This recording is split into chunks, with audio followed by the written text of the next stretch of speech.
Esta es la quinta parte de la serie titulada El espíritu que sale del abismo o la bestia que sale del abismo. Y antes de leer esta porción en Apocalipsis capítulo 11, rápidamente, este es un estudio, una serie de la quinta parte, en la que estamos tratando de profundizar bastante,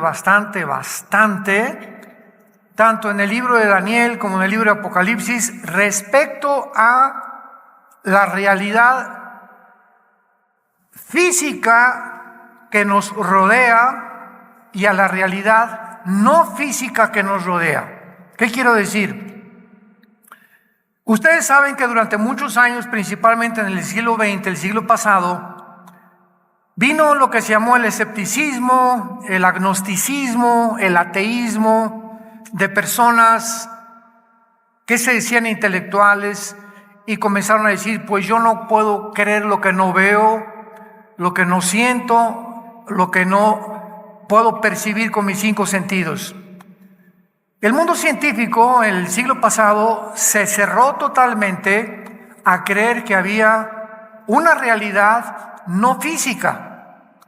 O sea, que pudiera existir un mundo invisible, desde luego, no perceptual mediante los 5 sentidos, y que fuera tan real o inclusive más real que el mundo físico que tú y yo estamos viviendo. Entonces vino, por ejemplo, en 1954 comenzó con el descubrimiento del ADN, el ácido desoxirribonucleico, que a través de los microscopios electrónicos, no se pueden ver a simple vista, los científicos, el doctor Crick y el doctor James Watson, les dieron el premio Nobel de Medicina, 1954, por haber descubierto esta molécula. De 1954 a 1960 aproximadamente, estamos hablando como de 6-7 años, más del 50% de los científicos ateos dejaron el ateísmo y comenzaron a reconsiderar que realmente no podemos cerrarnos y ser tan tontos de creer que somos las únicas personas en el universo. Y que el hecho de que nuestros 5 sentidos no alcancen a ver, a oír, a sentir cosas, no significa que no existan. Y luego la tecnología comenzó avanzando y ahora estamos, y estoy hablando de un año para acá, han tenido 3 reuniones en Estados Unidos para poder examinar a pilotos, astrofísicos, pilotos de vuelos comerciales, ex astronautas, acerca de una realidad no física, que son los famosos objetos voladores no identificados, o los ovnis. Y en estas, lo puedes ver en estas entrevistas que han tenido los científicos en internet, en la Casa Blanca, con senadores. Oiga, usted piloto, es una persona decente, íntegra, no son tontos ni de los que se meten a las redes a decir tantas babosadas. ¿Qué testimonio tiene? No es que yo venía en el avión, astronautas como Jim Irwin, que ya murió, fue el primero que dirigió un carrito en la luna, y vimos objetos que volaban a una velocidad más rápido que el Mach 4, Mach 5, que es imposible que ni Rusia ni China puedan tener, menos Estados Unidos, estos aparatos que puedan violar la ley del sonido, la velocidad del sonido.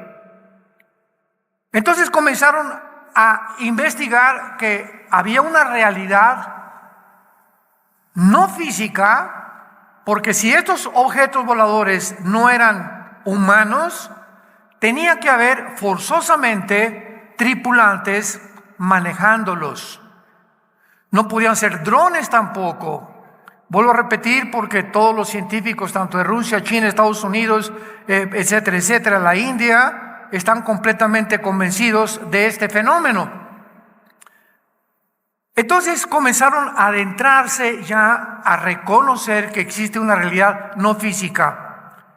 Damas y caballeros, santos de Dios, tenemos un libro que se llama la Biblia, que es el único libro de todos los billones de volúmenes de literatura que existen en el mundo.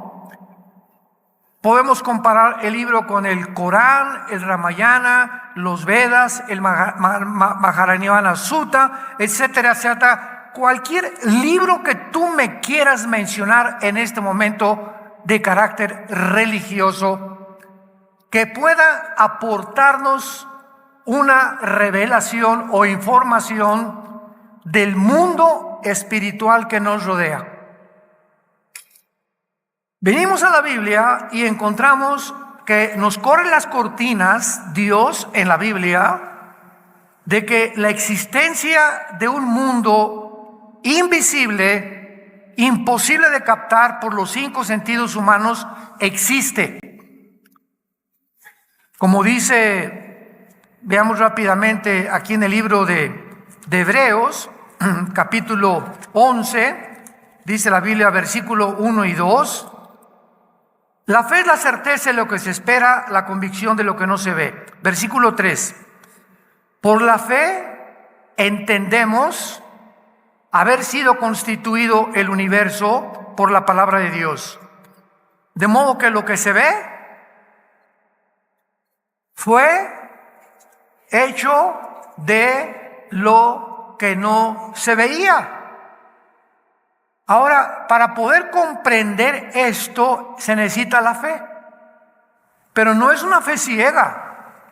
Es una fe basada en evidencias en las que podemos nosotros decir, yo no creo simplemente en Santa Claus o creo en los Reyes Magos porque es una tradición que me han enseñado, sino que la fe en Dios, en la muerte y resurrección de su Hijo Jesucristo, cuando tú pones esa fe en el Hijo de Dios, algo pasa en tu vida.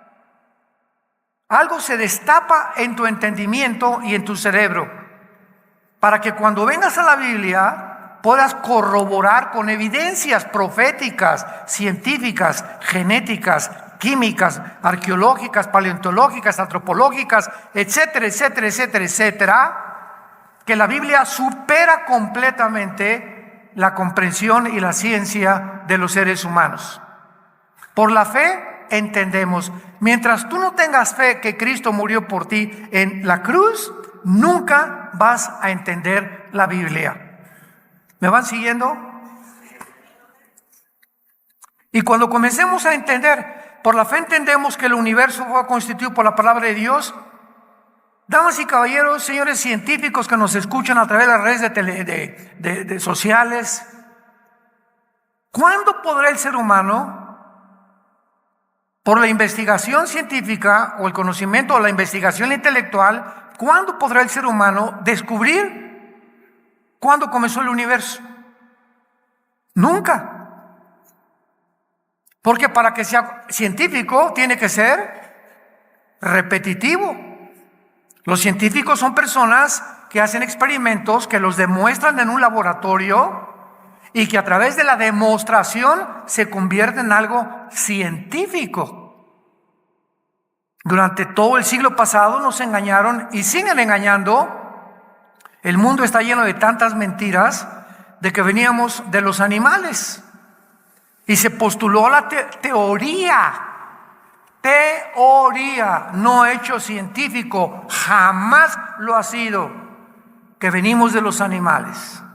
Y se enseñó en las universidades y comenzaron a convencerse de que era realidad. Decía Joseph Goebbels, el secretario de propaganda de los nazis, Goebbels, si tú repites una mentira 100 veces, se acaba aceptando como la verdad. Vivimos un mundo tan mentiroso, porque ¿quién es el padre de mentira? Satanás. Y mientras la gente más se endurezca y más rechace a Dios, más serán engañados. Entonces, en este mundo en que vivimos, para que podamos descubrir de dónde venimos, cómo se hizo el universo, se inventaron teorías. La única teoría que existe actualmente se llama el Big Bang o la gran explosión, que es completamente refutable, absurda y risible. Porque si ahora algún maestro en la escuela o en tu universidad te dice y le preguntas, ¿qué opinión tiene la ciencia de que comenzó el universo? Pues hubo una explosión. Ok, maestro, ¿y quién hizo la explosión? No, Chepo. Oye, la nada no produce nada. ¿Quién produjo la explosión? Para todo efecto tiene que haber una causa, es una ley física. Y mire, se la perdono, maestro. Vamos a suponer que se hizo la explosión. Hasta ahí le voy a dar crédito todavía a usted. La segunda pregunta que le hago yo es, ¿esa explosión puede producir el pensamiento? ¿La materia puede producir el pensamiento, la conciencia? ¿Puede producir la mente humana? Porque la nada no produce nada. Y si hubo una mezcla ahí de mezcla de sopa de fideos con sopa de quién sé qué tantas cosas explican los científicos, y de esta menjurje que se hizo químico, explotó el universo y por ahí salió el sapo, por otro lado salió el conejo y el elefante y el cocodrilo y las aves y el ser humano. Por un accidente, ¿quién podría ya seguir una línea de lógica elemental para convencerme de que eso es, y yo siempre lo he dicho, una marihuanada? ¿De cuál fumaron? ¿Ustedes se llaman científicos de veras? ¿Cómo podemos hoy llegar al siglo XXI y comenzar a decir, como Klaus Schwab, el presidente del Foro Económico Mundial, que van a crear una superraza? Que como venimos de una célula, de una amiba, hemos llegado a un punto evolutivo donde el ser humano necesita evolucionar, y ahora se puede. ¿Por qué? Porque tenemos la ciencia y la genética, la tecnología que ha llegado el ser humano, las computadoras cuánticas interdimensionales están capacitadas para que el ser humano sea el amo del universo. Somos dioses. Así lo repitieron en el Foro Económico Mundial, en la reunión de Davos, Suiza. Más de 50 personas, politólogos, científicos, políticos y de toda índole. Ahí estaban los Rothschild, los Rockefeller, Bill Gates, Mark Zuckerberg y todo un ámbito de personas, un espectro de personas que consideran los más multitriquintillonarios del mundo entero, que tienen ahora el derecho por su dinero de comenzar a dictar los protocolos, no los gobiernos. A los gobiernos ya les robaron su soberanía nacional. Ahora es un grupo, una élite de personas las que están diciéndole a los gobiernos, ahora todos los gobiernos del continente americano tienen que dictar el aborto. Y en México hace una semana se acaba de penalizar el aborto. Y lo aceptó México, Nicaragua, Argentina, Bolivia, etcétera, etcétera. Desde luego que Nicaragua, Ecuador, Venezuela, Cuba, ¿desde cuándo? Pero a todos los gobiernos se tienen que someter. Y si ustedes, si no aceptan y no comienzan a despenalizar el aborto, les quitamos el subsidio y el dinero que ustedes deben de deuda externa. Y ningún país quiere en el continente americano quedarse como los pollitos, ¿verdad? No, pues ¿qué necesitamos hacer? Necesito dinero para esta cosa y para este proyecto, etcétera, etcétera. Pues la condición es, tienes que implementar la doctrina de ideología de género en las primarias y enseñarle a los niños de 5 años que se pueden masturbar. Y que la pedofilia se va a aceptar como una cosa de ley. Y que el aborto tiene que ser legal. Y que ya no metan a la cárcel a nadie que quiera realizarse un aborto. Y si no, no hay presupuesto para esa nación. ¿Quién dicta ese protocolo? ¿Quién es el que le está dando esas órdenes? A los gobiernos. Un grupo de 7 familias. Un grupo de 7, 8 familias máximo en el mundo entero, que tienen todo el capital y todo el control de la economía, y que en un tiempo futuro el anticristo vendrá a instituirse, adjudicarse el poder político, la supremacía militar y económica del mundo entero. Venimos a la Biblia y encontramos en los evangelios al Señor Jesucristo que la mayor parte de su ministerio se la pasa sacando demonios, sacando espíritus que la gente decía que eran fantasmas, los Cherokees, los Sioux, los apaches, los indígenas que fundaron Estados Unidos, creían en los espíritus nada más. Pero venimos a la Biblia y vemos que Jesucristo ve a la gente no como tú y yo la vemos. Él podía ver como Dios en la carne que había dentro de muchas personas espíritus, entidades espirituales tan reales como tú y como yo, que la Biblia llama daimón en el griego, o demonios o criaturas inteligentes. Y Jesús comienza, ¿verdad? En el nombre de Jesucristo te ordeno que salgas. Y salían estos espíritus, reconocían el poder de Jesucristo, y Cristo nos deja un escenario y un panorama en la Biblia donde tenemos que abrir los ojos, que no somos los únicos en este planeta, que hay un mundo invisible de maldad detrás de todos los gobernantes del mundo, o en su mayoría, y detrás de millones de personas, inclusive de gente que viene a las iglesias. Y la Biblia, en Efesios 6:12, el apóstol Pablo nos enuncia los rangos en que están organizados este mundo invisible que nos rodea, no físico, pero es más real que el físico. Y Pablo dice: porque no tenemos lucha entre nosotros, entre carne ni entre sangre. La lucha no es contra tu suegra, ni contra tu primo, ni contra tu abogado que te quiere quitar todo, ni contra las gentes que te odian. La lucha, entendámoslo, quitémonos las vendas, nunca es entre nosotros, aunque se nos engaña haciéndonos creer que es entre nosotros. No es contra el comunismo, no es contra el fascismo, no es contra el socialismo, no es contra ideologías, ni el ateísmo, etcétera, etcétera. Nuestra lucha verdadera como cristianos, porque esta verdad los no cristianos no la entienden, es contra principados, gobernadores de maldad, huestes espirituales de maldad en las regiones celestes.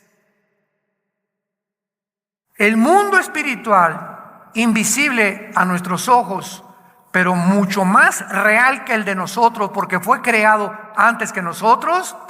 Este mundo invisible tiene un presidente supremo que se llama Lucifer. Satanás es un título, no es un nombre. La palabra Satán en el hebreo significa enemigo. Entonces Satanás, apúntalo, significa enemigo. Diablo significa el que acusa, el acusador. El nombre es Lucifer. Perdón. Lucifer tiene debajo de él principados. Entonces voy a poner como ejemplo México. Tenemos un presidente de la República y tenemos un determinado número de estados. El gobernador de Guerrero, el gobernador de Nuevo León, el gobernador de Chihuahua, etcétera, etcétera. Y todos estos gobernadores, ¿verdad?, forman parte y gobiernan su estado nada más. Dentro del gobierno de Guerrero, ¿verdad?, tenemos Acapulco, tenemos diferentes municipios, porque cada estado tiene su gobernador. les llamamos presidentes municipales, otros les llaman delegados, como se puedan nombrar, y vemos que hay una cadena. Y el presidente de la República, que es el jefe de jefes, a él están sujetos la mayoría, aunque muchos estados son independientes. De la misma manera, Satanás tiene un principado arriba de México, arriba de Guatemala, arriba de Argentina, arriba de España, arriba de Inglaterra. Si no tuviéramos la Biblia, ¿cómo lo podríamos saber? Nunca lo hubiéramos descubierto. Entonces, casi las 200 naciones que están poblando el globo terráqueo actualmente, creo que son ya 200 naciones, hay 200 principados satánicos sobre cada nación, influyendo principalmente a sus líderes, llámeseles reyes o zares o faraones o presidentes o primeros ministros. Porque ¿quién tiene mayor influencia que un líder de una nación? Un presidente, un rey. Él ordena los protocolos, qué han de pensar, qué filosofía, qué religión va a tener. Los millones de personas que forman una nación, el que dirige todo es la cabeza. Entonces, este es el propósito de estos principados: influir en las cabezas para que ellos puedan tener mayor control sobre los demás. Influyendo a las cabezas, pueden controlar a la larga a la nación o al país entero. Debajo de los principados están los gobernadores. Entonces, México tiene un presidente, gobernador de Guerrero, y entonces todos los municipios o las alcaldías tienen también dirigentes satánicos. ¿Me van siguiendo? Y los que hacen el trabajo sucio, los peones, son los demonios. Son los que se meten a la gente. Los ángeles caídos no se meten a la gente, ni los principados. Estos principados, para venir ya entendiendo nuestra serie que estamos, el abismo, la vista que sube del abismo, estos principados satánicos, antes de 1917, porque hasta 1817 se comenzaron a formar los estados. Hasta 1817, o sea, estados territoriales divididos a través de gobiernos. Pero en toda la antigüedad encontramos reinados, reencontramos imperios. El imperio asirio, después, Egipto, Asiria, Babilonia, los medos persas, los griegos, los romanos, el imperio otomano turco, que hasta 1923 fue derrotado por los ingleses. Y todos estos imperios que la Biblia nos revela tuvieron principados satánicos. El libro de Daniel fue escrito por un profeta, Daniel, un muchacho que a los 15, 16 años fue sacado de Jerusalén y trasladado a Babilonia, al imperio babilónico. Babilonia es actualmente la nación de Irak y Siria. En el Antiguo Testamento, Irak y Siria eran dos provincias, dos territorios unidos. Se le llamaba la Mesopotamia porque significa la tierra dividida de dos ríos, porque estaban divididos el Medio Oriente del Oriente o del Asia Central y Media por el río Tigris y el río Éufrates, que sale de Turquía y desemboca hasta el Golfo Pérsico. Hasta el siglo XX vinieron las divisiones del Medio Oriente, hasta el siglo XX, cuando los ingleses por más de 500 años derrotan al Imperio Otomano Turco, perdieron la Primera Guerra Mundial, los turcos, y los ingleses y Francia dijeron, bueno, Jordania va a estar aquí, a Israel le damos este pedazo, Egipto va a tomar este pedazo, el Líbano, etcétera, etcétera. Y ellos de 1923 a 1948-49, todo el Medio Oriente, como lo conocemos ahorita, es un Medio Oriente dividido por territorios de acuerdo a los ingleses y a los franceses. Los ingleses y los franceses hicieron lo mismo en África. Ahorita, ¿cuántos de ustedes oyeron el golpe de Estado en Níger? Es diferente a Nigeria. En el continente africano hay una nación que se llama Níger y otra que se llama Nigeria. Muy bien. Hasta el siglo XXI, los ingleses y los franceses siguen dependiendo de naciones africanas del uranio. Y ahora que el continente africano o las naciones africanas están viendo que Estados Unidos está cayendo y que hizo un fracaso total para poder impedir que Rusia controlara Ucrania, y los mismos europeos están asustados. Ahora todos como pollitos en el mundo antes estaban bajo el paraguas de Estados Unidos, porque Estados Unidos tiene 75 años de policía en el mundo, tratando a las naciones, quitándole los dictadores, sacando a narcotraficantes como a Noriega en Panamá, etcétera, etcétera, en Irak a Saddam Hussein, y por todos los Estados Unidos ha tratado mandabarcos, etcétera, etcétera, Irak, etcétera, etcétera. Y ahora que Estados Unidos está comenzando a hundirse, principalmente con la nueva administración del presidente Biden, pues ahora Europa está asustada. ¿Quién nos va a proteger? Y los africanos como pollitos, ¿quién nos va a proteger ahora? Entonces lo que están haciendo los africanos y lo que está haciendo Europa es meterse bajo el paraguas de Rusia y de China. Y es el mundo que estamos viviendo. Y viene una revolución en Níger. Ahora, cualquiera podría decir, oiga, pero África es una historia de golpes de Estado. Marruecos, Libia, etcétera, etcétera, Sudán, Etiopía. Pero en Níger pasó algo que nunca había pasado, que hace menos de un mes vino este golpe de Estado.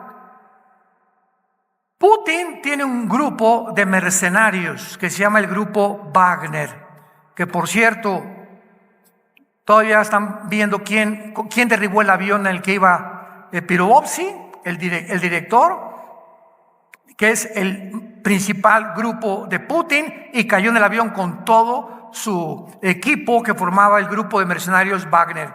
Este grupo Wagner, antes que cayera el avión, hace como un mes, entró a Níger y dieron un golpe de Estado, o lo promovieron, quitaron al presidente Babusi, y ahora los estados africanos se niegan a que los franceses y los ingleses controlen el uranio y todos los minerales que hay en África, y le ordenaron en Níger: saquen al embajador de Francia, saquen al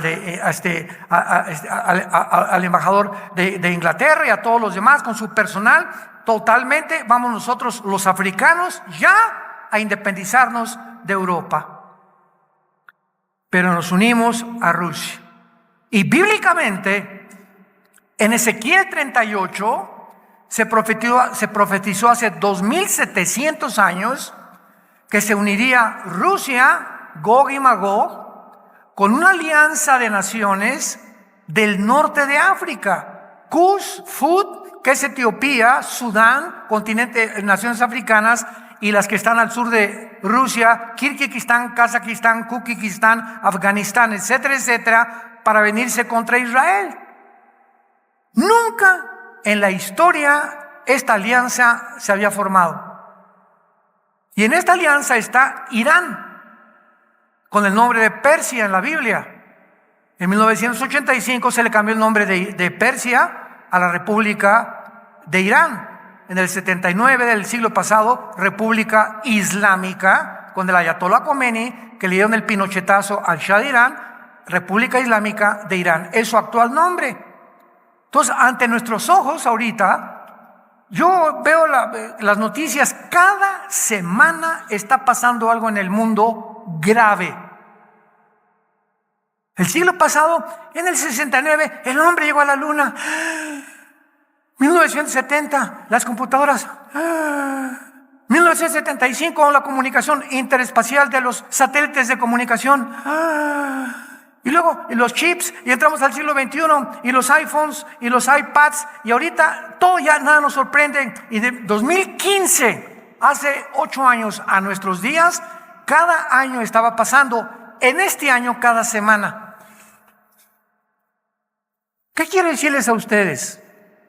Que las profecías bíblicas están convergiendo a una velocidad impresionante. Algo está pasando,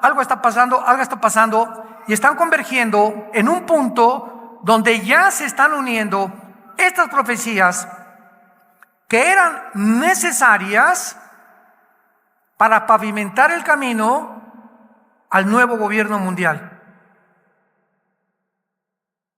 El anticristo no podía salir en un mundo de hace 10 años, ni del siglo pasado. La tecnología tenía que alcanzar el nivel que ha alcanzado, y la ciencia el nivel que ha alcanzado.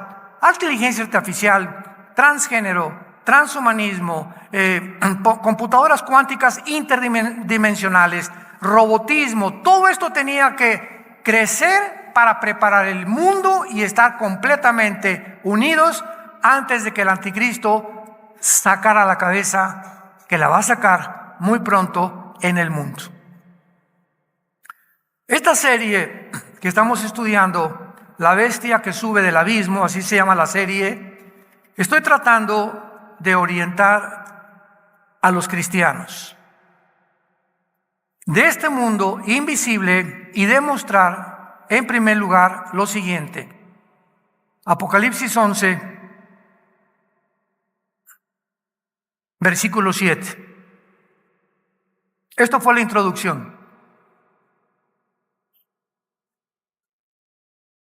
Cuando hayan acabado su testimonio, está hablando que antes que venga Jesucristo, un año tal vez antes, y es la última parte de la semana 70 de Daniel, los 3 años de tribulación, Dios va a levantar primero 144,000 judíos. Estos 144,000 judíos van a terminar, cuando la iglesia ya no estemos aquí, van a terminar la evangelización en la cual la iglesia fracasó. La iglesia termina en el arrebatamiento, en el rapto. La iglesia desaparece. Ese es el final de la iglesia, pero no es el final de Israel. Israel es una entidad completamente diferente a Israel. La iglesia es el cuerpo de Cristo. Seres humanos unidos a Jesucristo por el bautismo del Espíritu Santo, cosa que no existía en el Antiguo Testamento. Sin embargo, Israel rechaza al Mesías, lo crucifican y gritan: la sangre sea sobre nosotros. Se autoproclama Israel una maldición. Y Cristo les grita: Jerusalén, Jerusalén, Jerusalén, ¿cuántas veces vine a reunirte? No conociste el día de tu visitación, pero me volverán a ver cuando digan, y dijo Jesucristo, Baruch Hashem Adonai Eloheinu. Volveré cuando ustedes digan, bendito el que viene en el nombre del Señor. Hasta entonces regresaré por ustedes. Y hasta este momento regresaron en el 48, vino la independencia nacional de Israel, pero Israel sigue en incredulidad.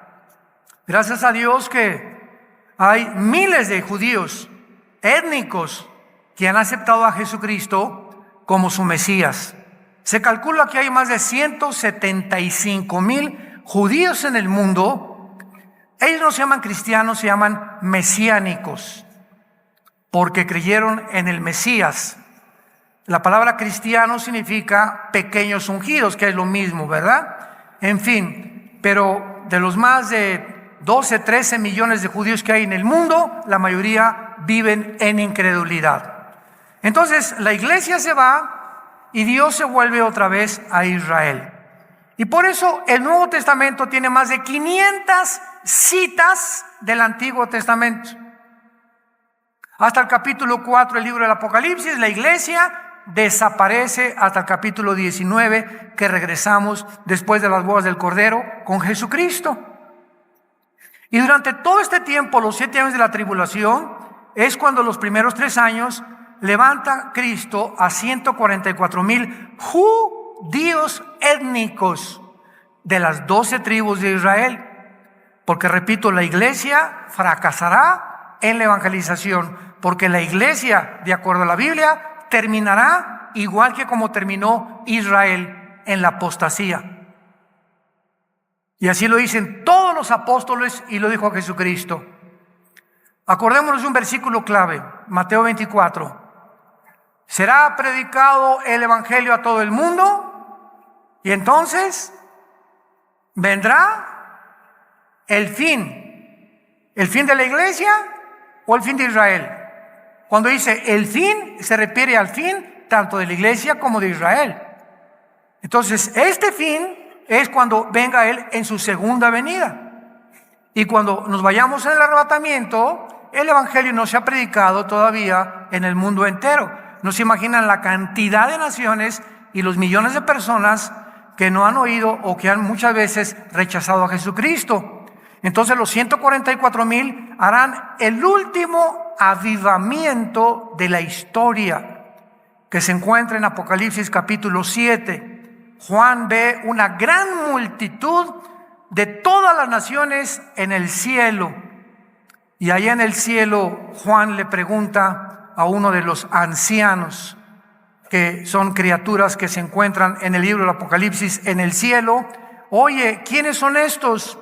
Y el anciano le contesta: Juan, salieron de la gran tribulación, todos muertos por el anticristo. Entonces los 144,000 van con ellos, y el último testimonio de Dios al mundo son 2 testigos, que casi tal vez 1 año o 2 años antes de que regrese Cristo, Dios los va a levantar. Estos 2 testigos, uno de ellos, sin ningún lugar a dudas, será Elías. Porque el capítulo 4 del libro de Malaquías, que es el último libro del Antiguo Testamento, dice: Elías vendrá en los últimos días a unir los corazones de los padres con los hijos y de los hijos con los padres, antes que venga el día del Señor. Y el día del Señor es el día de la ira de Dios, que será en los últimos 3 años y medio de la gran tribulación. Y que vemos nosotros en nuestro estudio Apocalipsis 11, que a estos 2 testigos también los va a matar el anticristo. Pero en este versículo hay un misterio escondido, que es el que tratamos de estudiar en esta serie. ¿Cuál es este misterio? Apocalipsis 11:7. Cuando hayan acabado su testimonio, la bestia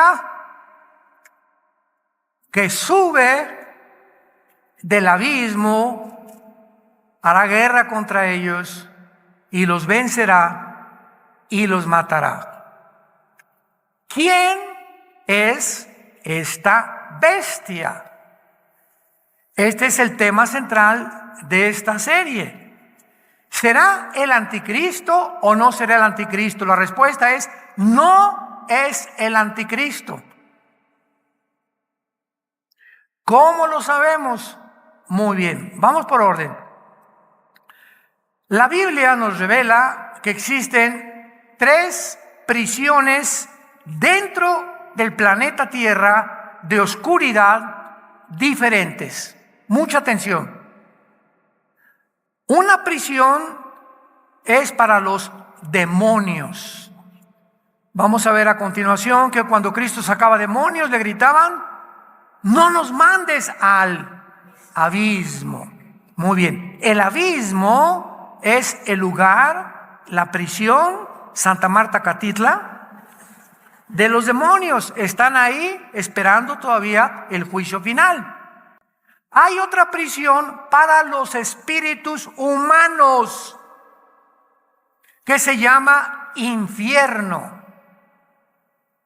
Entonces, los demonios no van al infierno, ni si tú te mueres sin Cristo vas al abismo, bajas al infierno, que en el griego se llama Gehenna, con H intermedia y doble N. Y hay otra prisión para los ángeles caídos que se llama el Tartarus, que en 2 de Pedro capítulo 2 se tradujo infierno, desgraciadamente, pero es la palabra Tartarus. Cuando nuestro texto en Apocalipsis 11:7 dice que la bestia o una bestia, vamos a ver quién es esta bestia, sube del abismo, no puede ser el anticristo, porque el anticristo, aquí dice que esta bestia existía antes y que antes de que venga Cristo va a subir del abismo. Y la Biblia enseña que los espíritus humanos, Hebreos capítulo 9, está establecido que muramos una vez y después el juicio. Entonces, no hay ningún espíritu humano que salga menos del abismo, porque el abismo es para los demonios y tienen un ángel que se llama Abadón, Apocalipsis 9, 10 y 11, y los espíritus humanos están en el infierno. Entonces, si va a subir del abismo, tiene que ser un ángel caído.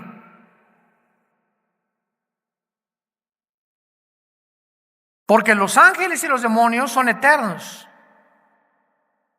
Y va a ser un ángel que estuvo como principado en alguno de los imperios antes de Juan, antes de que se escribiera el Apocalipsis. El anticristo va a ser un ser humano como tú y como yo, poseído por esta bestia. Ya vamos más o menos entendiendo la cosa, ¿verdad? Esta bestia va a entrar dentro del anticristo, como entró dentro de Alejandro el Magno y de Nabucodonosor y de otros imperios y de otros dictadores en el pasado, que cuando terminó su reinado fue recluido al abismo, y va a salir y va a entrar en el anticristo. Y esta bestia va a usar al anticristo como un títere. Es como un guante que tú le metes la mano, ¿verdad? Y lo mueves, y el guante no es el que se mueve, es la mano que está debajo del guante. Entonces esta bestia va a entrar en la persona del anticristo, y todo lo que el anticristo haga lo está haciendo la bestia dentro de él. El poder, la autoridad, las señales y los milagros, la inteligencia y la sabiduría que el anticristo tenga, será porque alguien dentro de él lo está influenciando, manipulando y controlando. Entonces, el anticristo será una unidad, una unión de un ente espiritual y un ser humano. El anticristo tiene que ser un ser humano. ¿Cómo lo sabemos? No puede ser una computadora, no puede ser un imperio, porque el anticristo, Apocalipsis 20, va a ser arrojado al lago de fuego. Y una computadora no la lanzas al lago de fuego, por el amor de Cristo. Jesús, María y José y el burrito que los acompaña. A un imperio tampoco lo lanzas al lago de fuego. Entonces ahí va a estar en el lago de fuego el anticristo. ¿Por qué? Porque va a ser un ser humano con un espíritu condenado eternamente al lago de fuego. El abismo es para los demonios, ángeles, el infierno es para los seres humanos, el Tartarus es para los principados caídos desde Génesis capítulo 6. Entonces, hasta este momento ustedes más o menos, con esta introducción de los 4 conferencias que ya anticipan esta quinta conferencia, tienen ustedes ya por lo menos material, los que nos ven por la televisión también, para que podamos continuar desarrollando este tema, la bestia que sube del abismo. Pero antes hay que comprobar algo muy importante. Vayamos a Apocalipsis 17, para que esto quede muy sellado en tu entendimiento. Apocalipsis 17, versículo 8. La Biblia sabemos que no es de interpretación privada, ¿verdad? La Biblia se interpreta a sí misma. Nadie puede decir, pues yo pienso que esto significa, o yo creo esto. Espérame tantito. Es la Biblia misma la que interpreta las cosas que parecen dudosas o los misterios que a los cristianos, por nuestro limitado entendimiento y conocimiento espiritual, necesitamos estudiar diligentemente para encontrar la verdad. Apocalipsis 17, 8 nos da la respuesta. La bestia, está hablando de la misma bestia que has visto, observen, era y no es, y está para subir del abismo. En tiempos de Juan, hace 2000 años, esta bestia no estaba en el mundo. Cuando escribió Juan el Apocalipsis, la bestia que estaba en el mundo era la que controlaba el Imperio Romano. Pero aquí está hablando de una bestia que en el tiempo de Juan no existía en el mundo. Entonces es imposible que sea el principado que gobernó Roma o el Imperio Romano el que pueda venir a meterse al anticristo. Esto lo vamos a ver después. Esta bestia era y no es en el tiempo de Juan. Esta bestia estaba en el abismo todavía. Hay un zumbido en el sonido muy fuerte.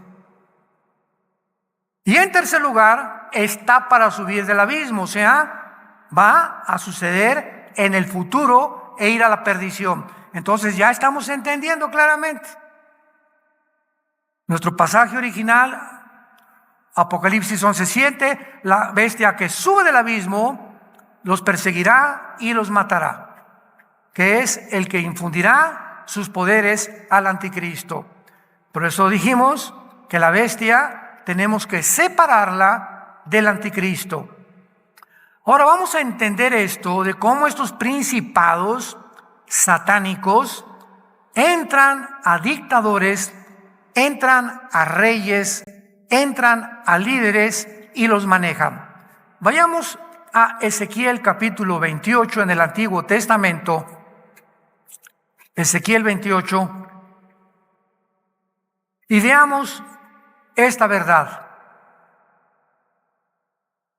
Vino a mí palabra de Jehová diciendo: hijo de hombre, di a quién. ¿A quién? Ya ven, les dije que traigan su Biblia. ¿Ya ven? Sí, eso es lo que pasa. Adivinen. A ver,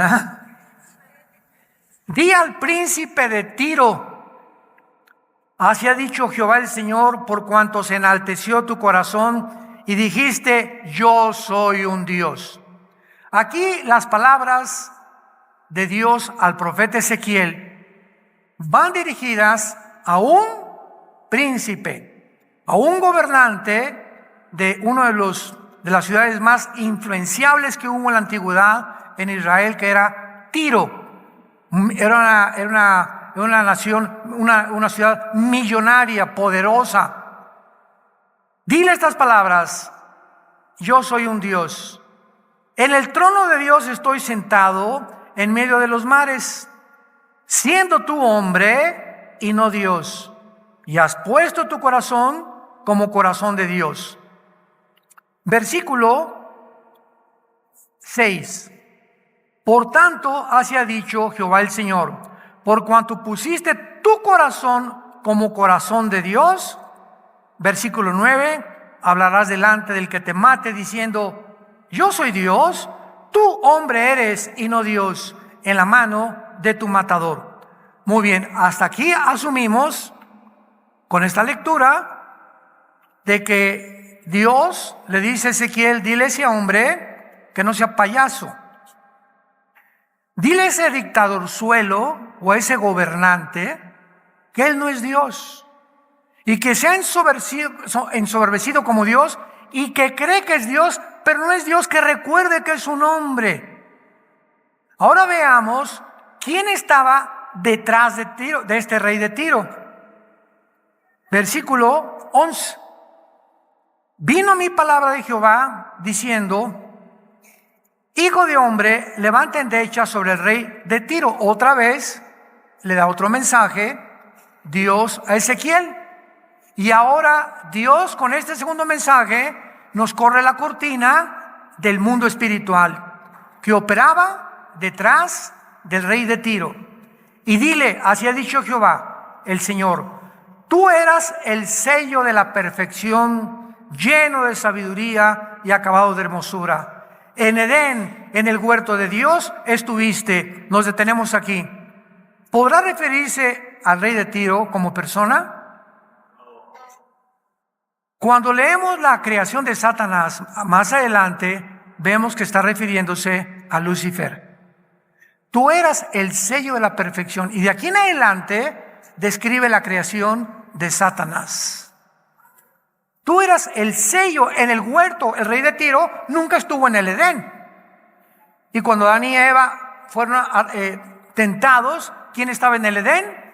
Lucifer, la serpiente antigua, el dragón, que se llama Satanás. Entonces vemos cómo ahora, en esta segunda parte, ya Dios nos quita las vendas y nos muestra que detrás de ese rey de Tiro, Lucifer estaba ya actuando. Y por eso se creía Dios. Porque Satanás siempre ha usado a todos los seres humanos, llámese Benito Mussolini, Adolfo Hitler, Alejandro el Magno, todos los Césares romanos, todos estos dictadores, Napoleón Bonaparte, los conquistadores que tú me quieras mencionar, Gengis Khan, Aníbal, etcétera, etcétera, etcétera, todos se han creído dioses. Todos se han creído salvadores del mundo. Todos han rechazado el consejo de nadie. Los césares romanos mandaron al imperio romano que los adoraran como dioses. Y cuando los cristianos en el primero, segundo, tercer siglo de nuestra era se les mandó el César es Dios, en los coliseos llegaba el César. Hay una historia de Antipas que está en Apocalipsis, el testigo fiel, así se le llama. Y el César dijo: todos aquellos que me reconozcan que yo soy Dios, o Curios, el amo y el Señor, hínquense. Y se quedó un hombre parado, Antipas. Y le dijo el César al centurión romano: ¿quién es ese que me está desafiando? ¿Cómo es que no se hinca ese señor? Ve con él y dile que si no lo vamos a echar a un horno de lava de fuego hirviendo. Y fue el centurión romano y le dijo a Antipas: Antipas, dice el César que tú no puedes desafiarlo, que te hinques si no estás condenado a muerte. Y Antipas le dijo al centurión: dile al César que solo hay un Dios y un solo rey que se llama Jesucristo. Y fue quemado vivo Antipas.